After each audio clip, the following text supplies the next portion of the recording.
நள்ளிரவு 12 மணி. ஆள் அரவரமற்ற ஒரு சுடுகாட்டு பாதை. தூரத்தில் நாய் குரைக்கும் சத்தம் கேட்கிறது.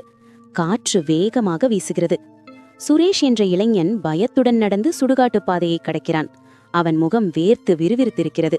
திடீரென ஒரு முதியவர் வெள்ளை வேட்டையில் சாலையோரம் அமர்ந்திருப்பதை பார்க்கிறான். சுரேஷ் பயந்து போய் நிற்கிறான். சுரேஷ் அந்த பெரியவரை பார்த்து, பெரியவரே, இந்த நேரத்துல இங்க என்ன பண்றீங்க? பயமா இல்லையா?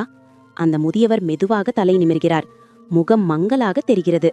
முதியவர் மெல்லிய குரலில், பயம்னா என்ன தம்பி என்று கேட்கிறார். இல்ல, இது சுடுகாடாச்சே, பேய் பிசாசு வரும்னு சொல்லுவாங்களே.